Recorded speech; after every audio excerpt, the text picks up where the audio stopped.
नमो भगवते वासुदेवाय। जय श्री हरि। भक्तों, आज के इस वीडियो में आप सभी श्रवण करेंगे आषाढ़ अमावस्या की व्रत कथा, पूजन विधि और तिथि के साथ। भक्तों, हिंदू धर्म में अमावस्या तिथि का बहुत महत्व होता है। हर महीने में एक अमावस्या होती है, यानी साल में कुल 12 अमावस्या। इस दिन भोलेनाथ की पूजा करना बहुत अच्छा माना जाता है।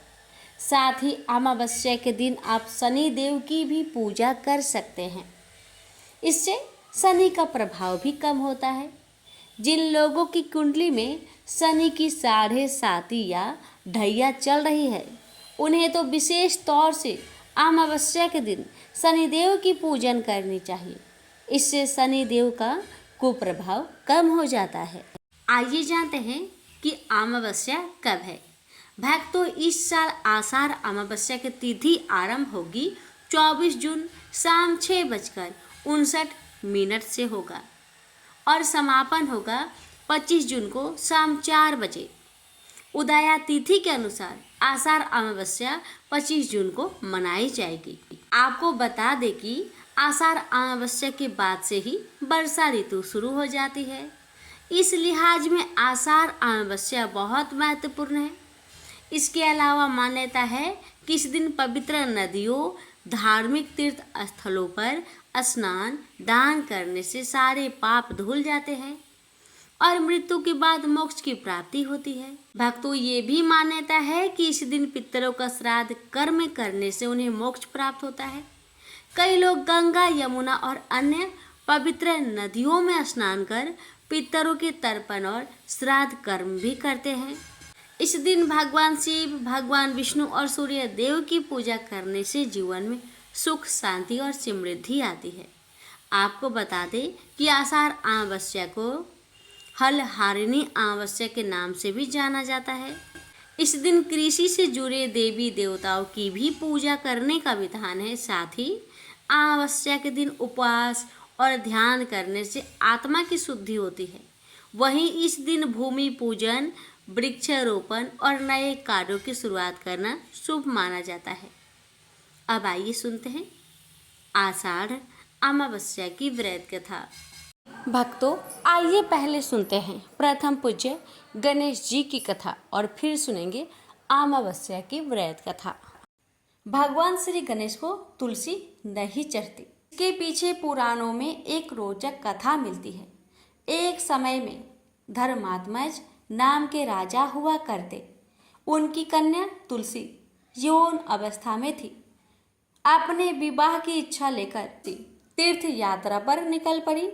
उन्होंने कई जगह की यात्रा की। एक स्थान पर उन्हें तरुणावस्था में भगवान श्री गणेश को तपस्या में लीन देखा।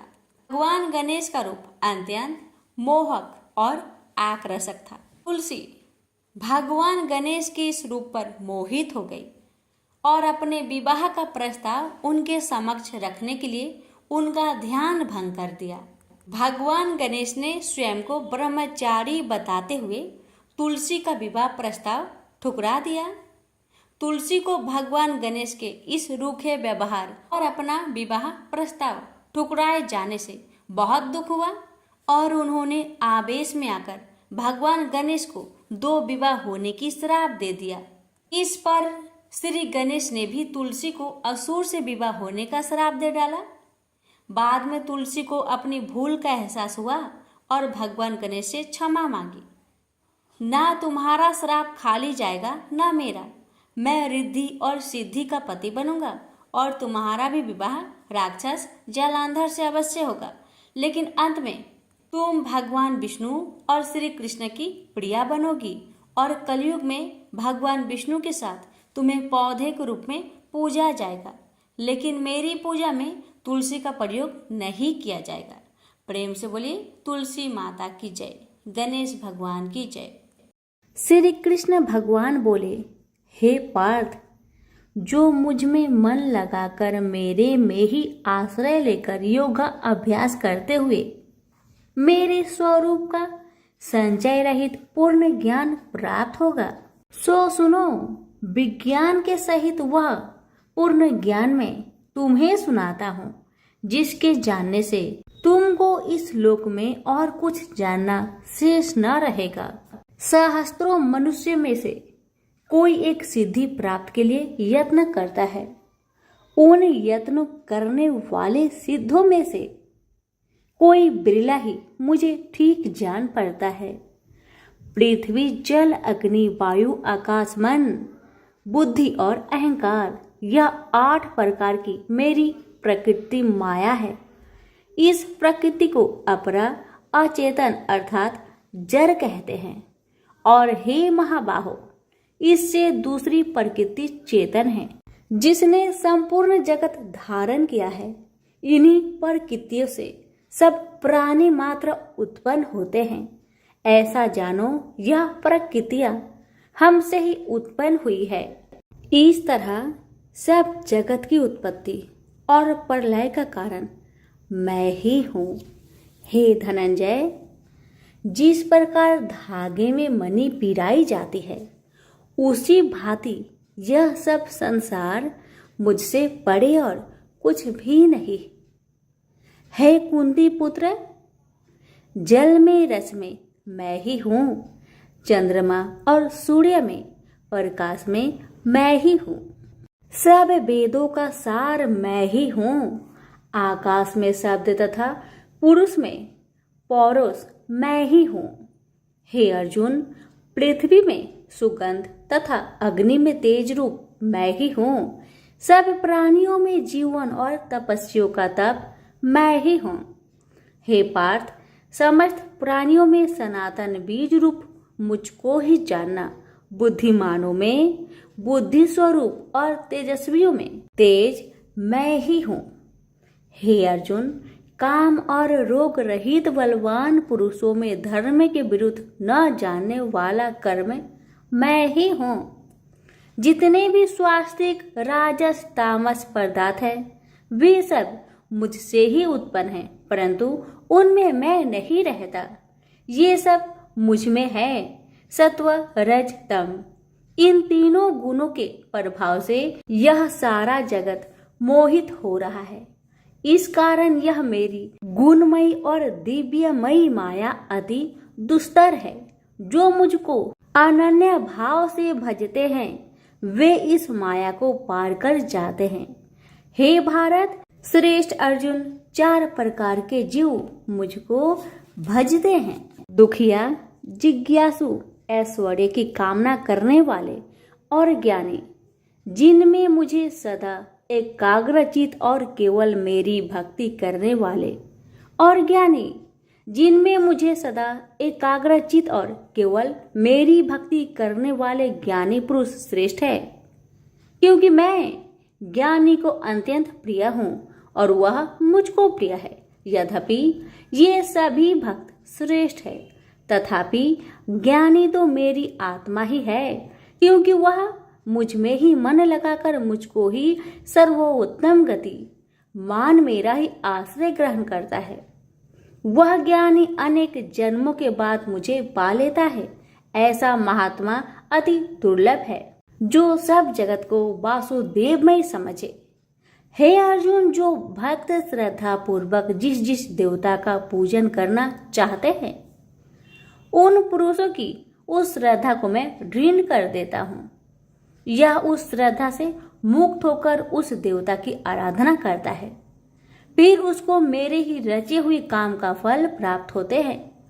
परंतु उन अल्प बुद्धि वालों का फल नाशवान है। देवताओं की आराधना करने वाले देवताओं को मिलते हैं, और अव्यय, अविनाशी, अच्युत्यम स्वरूप को न जानकर मंद बुद्धि लोग मुझे अव्यक्त को व्यक्त मानते हैं। मैं योग माया से आच्छादित होने के कारण सबको नहीं दिखता। उसी से मूर्ख लोग अनादि तथा अविनाशी मुझको नहीं जानते। हे अर्जुन, मैं भूत, भविष्य और वर्तमान के सभी प्राणियों को ही जानता हूँ, पर मुझे कोई भी नहीं जानता। हे भारत, हे परम तप, इच्छा और देश से उत्पन्न होने वाले सुख दुख आदि धंधों के मोह से जगत के सभी प्राणी भ्रम में फंस जाते हैं। जिन पुण्य आत्माओं के पाप नष्ट हो गए हैं, वह पुरुष दृढ़ मोह से छूटकर दृढ़ निश्चय करके मेरी भक्ति करते हैं, जो आश्रय लेकर जीवन मरण से दूर करने के अर्थ प्रयत्न करते हैं।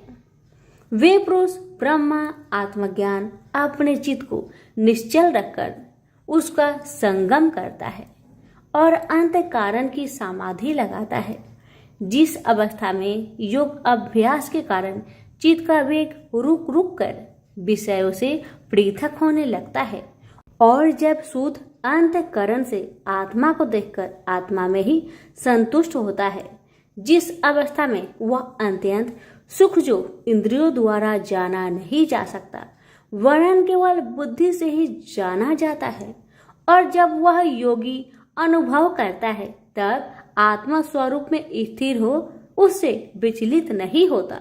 इस अवस्था को पाकर फिर और कोई लाभ उसको अच्छा नहीं लगता, और जहाँ स्थिर होने पर और कोई बड़ा भारी दुख उसको वहां से चलायमान नहीं कर सकता। इस अवस्था को दुख संयोग वियोग कारक नामक योग जानना हो तो योग निर्विकल्प चित्त से निश्चय करके जानना चाहिए।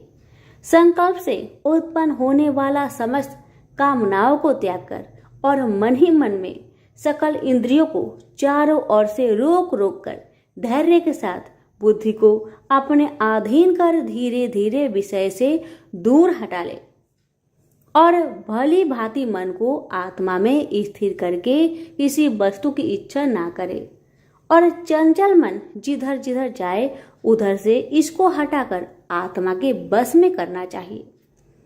इस प्रकार शांति चित्त तथा रजोगुण से रहित निष्पाप तथा ब्रह्म स्वरूप योगी को उत्तम सुख प्राप्त होता है।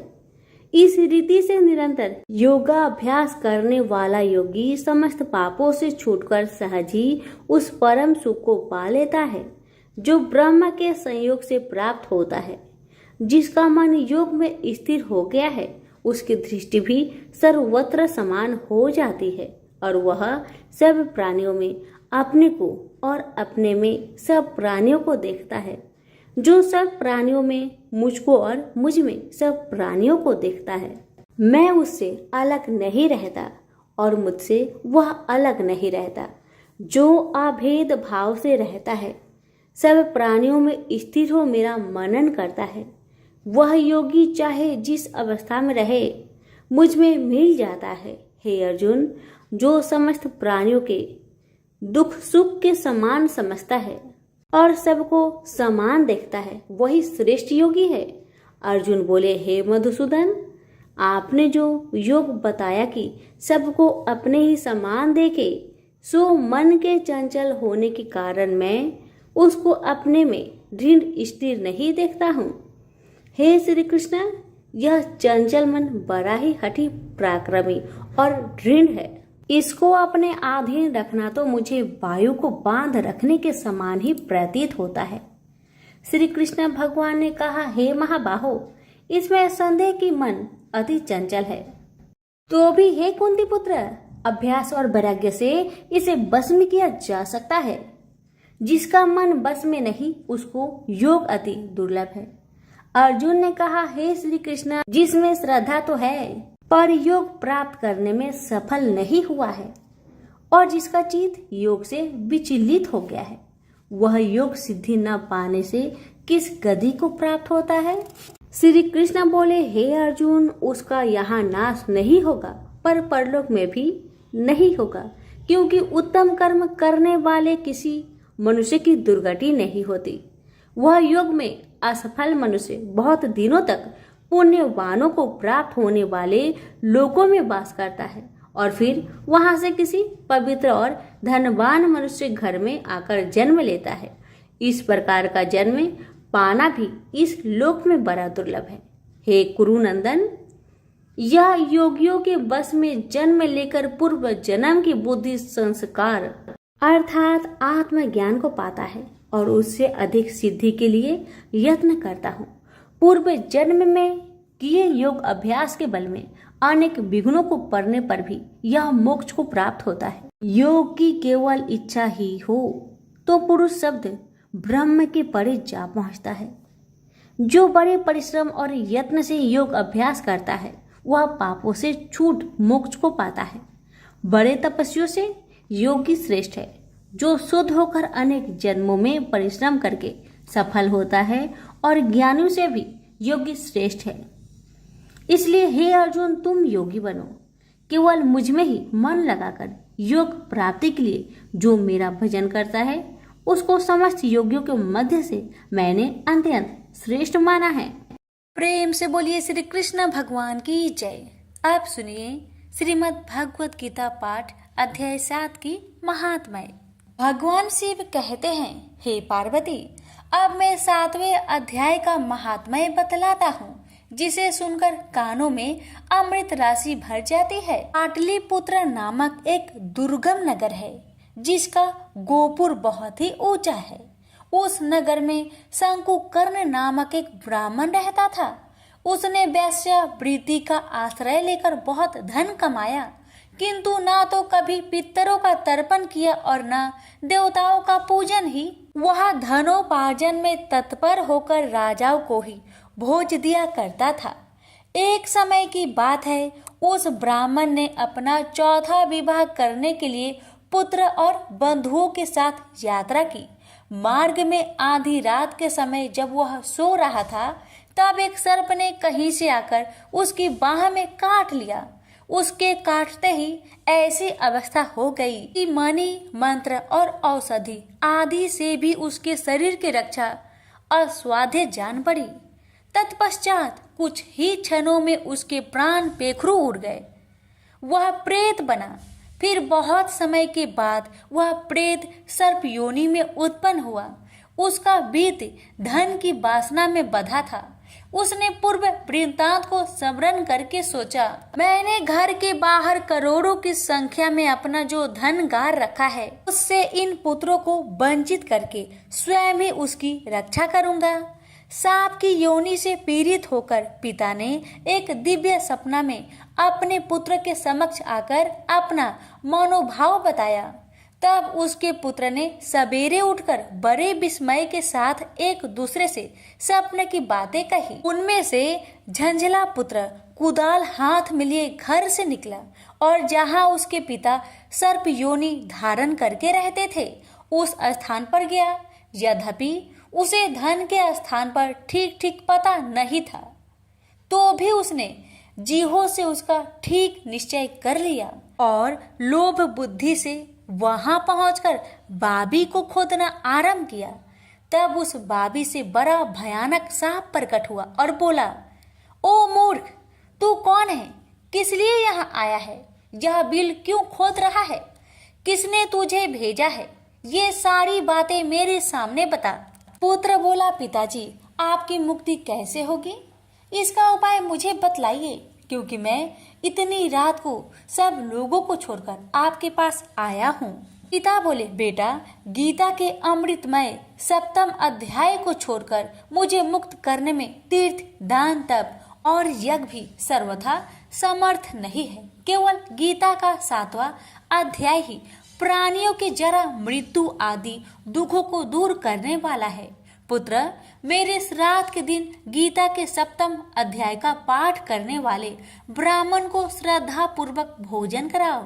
इससे निसंदेह मेरी मुक्ति हो जाएगी। बस अपनी शक्ति के अनुसार पूर्ण श्रद्धा के साथ निर्वर्षी और वेद विद्या में प्रवीण अन्य प्राणी को भी भोजन कराना। सर्प योनि में पड़े हुए पिता के यह वचन सुनकर सभी पुत्र ने उनकी आज्ञा अनुसार तथा उससे भी अधिक किया। अब शंकुकर्ण ने अपने सर्प शरीर को त्याग कर दिव्य देह धारण किया और सारा धन पुत्रों के अधीन कर दिया। पिता ने करोड़ों की संख्या में जो धन उनमें बांट दिया था, उससे वे पुत्र बहुत प्रसन्न हुए। उनकी बुद्धि धर्म में लगने लगी थी, इसलिए उन्होंने बावली, कुआं, पोखरा, यज्ञ तथा देव मंदिर के लिए उस धन का उपयोग किया और अन्य शाला भी बनवाए तत्पश्चात 7वें अध्याय का सदा जप करते हुए उन्होंने मोक्ष प्राप्त किया। हे पार्वती, यह तुम्हें 7वां अध्याय का महात्म्य बतलाया, जिसके श्रवण मात्र से मानव सब पातकों से मुक्त हो जाता है। प्रेम से बोलिए उमापति शंकर भगवान की जय। गणेश जी की कथा। पौराणिक कथा के अनुसार एक समय की बात है कि भगवान विष्णु का विवाह माता लक्ष्मी जी के साथ निश्चित हुआ।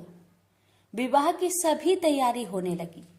सभी देवी देवताओं को निमंत्रण भेजे गए, लेकिन भूलवश गणेश जी को निमंत्रण देना रह गया था। इधर भगवान विष्णु की बारात जाने का समय आ चुका था। सभी देवता अपनी पत्नियों के साथ विवाह समारोह में शामिल होने को आए, परंतु सभी देवी देवताओं ने देखा कि गणेश जी कहीं दिखाई नहीं दे रहे हैं। तब उन सभी ने आपस में चर्चा की, क्या गणेश जी को नहीं न्योता दिया गया या गणेश जी ही नहीं आए हैं। सभी को इस बात पर बहुत आश्चर्य हुआ। इस बात पर उन सभी ने विष्णु भगवान से ही इसका कारण पूछा। विष्णु भगवान से पूछने पर उन्होंने कहा कि हमने गणेश जी के पिता भोलेनाथ, महादेव और माता पार्वती को न्योता भेजा था। यदि गणेश जी अपने पिता के साथ आना चाहते तो आ जाते। अलग से उन्हें न्योता देने की कोई आवश्यकता भी नहीं थी। दूसरी बात यह है, उनको खाने में 1.25 मन मूंग, 1.25 मन चावल, 1.25 मन घी और 1.25 मन लड्डू का भोजन चाहिए। यदि गणेश जी नहीं आएंगे तो कोई बात नहीं, दूसरे के घर जाकर इतना सारा खाना पीना अच्छा भी नहीं लगता। इतना वार्ता कर ही रहे थे कि किसी एक ने सुझाव दिया, यदि गणेश जी आते तो उनको द्वारपाल बनाकर बैठा सकते थे कि आप घर की याद रखना। आप तो चूहे पर बैठकर धीरे धीरे चलोगे तो बारात में बहुत पीछे रह जाओगे। यह सुझाव सबको पसंद आ गया, तो फिर विष्णु भगवान ने भी अपनी सहमति दे दी। तब गणेश जी को निमंत्रण देकर आमंत्रित किया और उनको समझा बुझाकर घर की रखवाली करने को बैठा दिया गया। बारात चल दी। तब नारद जी ने देखा कि गणेश जी तो दरवाजे पर ही बैठे हुए हैं, तो वे गणेश जी के पास गए और रुकने का कारण पूछा। गणेश जी कहने लगे कि विष्णु भगवान ने मेरा बहुत अपमान किया है। नारद जी ने कहा कि आप अपनी मूषक सेना आगे भेज दो तो वह रास्ता खोद देगी, जिससे उनके वाहन धरती में धंस जाएंगे। तब आपको सम्मान पूर्वक बुलाना पड़ेगा। अब तो गणेश जी ने अपनी मूषक सेना को आदेश दिया, जाओ, और सेना ने जमीन पोली कर दी। जब बारात वहां से निकली तो रथों के पहिए धरती में धंसने लगी। आग कोशिश की, परंतु पहिए नहीं निकले। सभी ने अपने अपने उपाय किए, परंतु पहिए तो नहीं निकले, बल्कि जगह जगह से टूटने लगे। किसी को समझ में नहीं आ रहा था कि अब क्या किया जाए। तब तो नारद जी ने आकर कहा, आप लोगों ने गणेश जी का अपमान किया, जिस कारण यह विघ्न आ रहे हैं। यदि उन्हें मनाकर लाया जाए तो आपका कार्य सिद्ध हो सकता है और यह संकट टल सकता है। शंकर भगवान ने अपने दूत नंदी को भेजा और वे गणेश जी को लेकर आए। गणेश जी का आदर सम्मान के साथ पूजन किया गया। फिर रथ के पहिए निकलने लगे और यह संकट टल गया। अब रथ के पहिए निकल तो गए, परंतु वे टूट फूट गए थे, तो उन्हें सुधारे कौन। पास के खेत में एक खाती काम कर रहा था। उसे बुलाया गया। खाती अपना कार्य करने से पहले श्री गणेशाय नमः कहकर गणेश जी की वंदना मन ही मन करने लगा।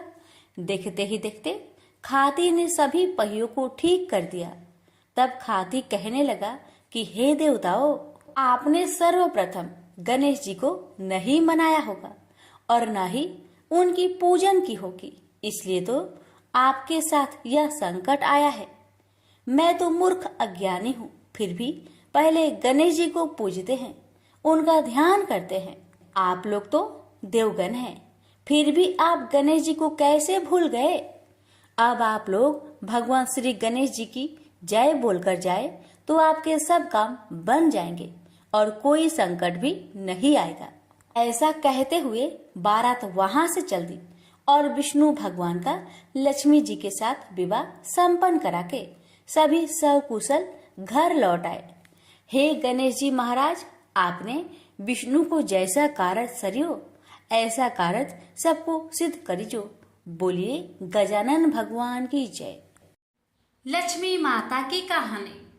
एक बार लक्ष्मी जी ने मनोहर रूप यानी बहुत ही अद्भुत रूप धारण करके गायों के एक झुंड में प्रवेश कर लिया और उनके इस सुंदर रूप को देखकर गायों ने पूछा कि देवी आप कौन हैं और कहाँ से आई हैं। गायों ने ये भी कहा कि आप पृथ्वी की अनुपम सुंदरी लग रही हो। तब गायों ने एकदम से कहा कि सच सच बताओ, आखिर तुम कौन हो और तुम्हें कहाँ जाना है। तब लक्ष्मी जी ने विनम्रता से गायों से कहा कि तुम्हारा कल्याण हो। असल में मैं इस जगत में अर्थात संसार में लक्ष्मी के नाम से प्रसिद्ध हूँ और सारा जगत मेरी कामना करता है, मुझे ही पाना चाहता है। मैंने दैत्यों को छोड़ दिया था और इसलिए वे सदा के लिए नष्ट हो गए। इतने ही नहीं, मेरे आश्रय में रहने के कारण इंद्र, सूर्य, चंद्रमा, विष्णु, वरुण तथा अग्नि आदि सभी देवता सदा के लिए आनंद भोग रहे हैं। इसके बाद माँ लक्ष्मी ने कहा कि जिनके शरीर में मैं प्रवेश नहीं करती वे सदैव नष्ट हो जाते हैं और अब मैं तुम्हारे शरीर में ही निवास करना चाहती हूँ। लेकिन इसके बाद भी कथा अभी खत्म नहीं हुई, क्योंकि गायों ने अब तक माँ लक्ष्मी को अपनाया नहीं था। गाय ने क्यों किया माँ लक्ष्मी का त्याग? देवी लक्ष्मी की इन बातों को सुनने के बाद गायों ने कहा कि तुम बड़ी चंचल हो, इसलिए कभी कहीं नहीं ठहरती। इसके अलावा तुम्हारा बहुतों के साथ भी एक सा ही संबंध है, इसलिए हमें तुम्हारी इच्छा नहीं है। तुम्हारी जहाँ भी इच्छा हो तुम चली जाओ। तुमने हमसे बात की, इतने में ही हम अपने आप को तुम्हारी कृतार्थ यानी तुम्हारी आभारी मानती हैं। गायों के ऐसा कहने पर लक्ष्मी ने कहा कि ये तुम क्या कह रही हो? मैं दुर्लभ और सती हूँ, अर्थात मुझे पाना आसान नहीं, पर फिर भी तुम मुझे स्वीकार नहीं कर रही। आखिर इसका कारण क्या है? यहाँ तक कि देवता, दानव, मनुष्य आदि सब कठोर तपस्या करके मेरी सेवा का सौभाग्य प्राप्त करते हैं, अतः तुम भी मुझे स्वीकार करो। वैसे भी इस संसार में ऐसा कोई नहीं जो मेरा अपमान करता हो। ये सब सुनकर गायों ने कहा कि हम तुम्हारा अपमान या अनादर नहीं कर रहे, केवल तुम्हारा त्याग कर रहे हैं, और वह सिर्फ इसलिए क्योंकि तुम्हारा मन बहुत चंचल है। तुम कहीं भी जमकर नहीं रहती, अर्थात एक स्थान पर नहीं रुक सकती, इसलिए अब बातचीत करने से कोई लाभ नहीं। तो तुम जहाँ जाना चाहती हो जा सकती हो। इस तरह से गायों ने माँ लक्ष्मी का त्याग कर दिया, क्योंकि गायों को मालूम था कि लक्ष्मी कभी किसी के पास नहीं रहती, बल्कि पूरे संसार में घूमती रहती है। पर फिर भी माँ लक्ष्मी ने हार नहीं मानी और इतना सब होने के बाद भी वार्तालाप जारी रखी। अब आखिर में माँ लक्ष्मी ने कहा, गायों, तुम दूसरे को आदर देने वाली हो और यदि तुमने ही मुझे त्याग दिया तो सारे जगत में मेरा अनादर होने लगेगा। इसलिए तुम मुझ पर भी अपनी कृपा करो। मैं तुमसे केवल सम्मान चाहती हूँ। तुम लोग सदा सबका कल्याण करने वाली पवित्र और सौभाग्यवती हो, तो मुझे भी बस आज्ञा दो कि मैं तुम्हारे शरीर के किस भाग में निवास करूं। इसके बाद गाय ने भी अपना मन बदल लिया और गायों ने कहा, हे यशस्विनी, हमें तुम्हारा सम्मान अवश्य ही करना चाहिए, इसलिए तुम हमारे गोबर और मूत्र में निवास करो, क्योंकि हमारी ये दोनों वस्तुएं ही परम पवित्र है। तब माँ लक्ष्मी ने कहा, धन्यवाद और धन्य भाग मेरे, जो तुम लोगों ने मुझ पर अनुग्रह किया, यानी मेरे प्रति इतना कृपा दिखाई। मैं अवश्य ऐसा ही करूंगी। मैं सदैव तुम्हारे गोबर और मूत्र में ही निवास करूंगी। सुखदायिनी गायो अर्थात सुख देने वाली गायो, तुमने मेरा मान रख लिया, अतः तुम्हारा भी कल्याण हो। बस यही वचन है कि गाय की इन दोनों वस्तुओं को लक्ष्मी का ही रूप समझा जाता है। प्रेम से बोलिए लक्ष्मी माता की जय। लापसी तपसी की कथा। एक लापसी था, एक तपसी था। तपसी हमेशा भगवान की तपस्या में लीन रहता था। लापसी रोजाना 1.25 सेर की लापसी बनाकर भगवान का भोग लगाकर जीम लेता था। एक दिन दोनों लड़ने लगे। लापसी बोला, मैं रोज भगवान की तपस्या करता हूँ, इसलिए मैं बड़ा हूँ। लापसी बोला कि मैं रोज भगवान को 1.25 सेर लापसी का भोग लगाता हूँ, इसलिए मैं बड़ा हूँ। नारद जी वहां से गुजर रहे थे। दोनों को लड़ता देखकर उनसे पूछा कि क्यों तुम लड़ रहे हो। लापसी ने खुद को बड़ा होने का कारण बताया और तपसी ने अपना कारण बताया। नारद जी बोले, तुम्हारा फैसला मैं कर दूंगा। दूसरे दिन लापसी और तपसी नहाकर अपनी रोज की भक्ति करने आए तो नारद जी ने छुपकर 1.25 करोड़ की एक एक अंगूठी उन दोनों के आगे रख दी। तपसी की नजर जब अंगूठी पर पड़ी तो उसने चुपचाप अंगूठी उठाकर अपने नीचे दबा ली। लापसी की नजर अंगूठी पर पड़ी लेकिन उसने ध्यान नहीं दिया। भगवान को भोग लगाकर लापसी खाने लगा। नारद जी सामने आए तो दोनों ने पूछा कि कौन बड़ा। तो नारद जी ने तपसी को खड़ा होने को कहा। वो खड़ा हुआ तो उसके नीचे दबी अंगूठी दिखाई पड़ी। नारद जी ने तपसी से कहा, तपस्या करने के बाद भी तुम्हारी चोरी करने की आदत नहीं गई, इसलिए लापसी बड़ा है और तुम्हें तुम्हारी तपस्या का कोई भी फल नहीं मिलेगा। तपसी शर्मिंदा होकर माफी मांगने लगा। उसने नारद जी से पूछा, मुझे मेरी तपस्या का फल कैसे मिलेगा। नारद जी ने कहा, यदि कोई गाय और कुत्ते की रोटी नहीं बनाएगा तो फल तुझे मिलेगा। यदि कोई ब्राह्मण को भोजन करवाकर दक्षिणा नहीं देगा तो फल तुझे मिलेगा। यदि कोई साड़ी के साथ ब्लाउज नहीं देगा तो फल तुझे मिलेगा। यदि कोई दिए से दिया जलाएगा तो फल तुझे मिलेगा। यदि कोई सारी कहानी सुने लेकिन तुम्हारी कहानी नहीं सुने तो फल तुझे मिलेगा। उसी दिन से हर व्रत कथा कहानी के साथ लापसी तपसी की कहानी भी सुनी और कही जाती है। प्रेम से बोलिए लक्ष्मी नारायण की जय।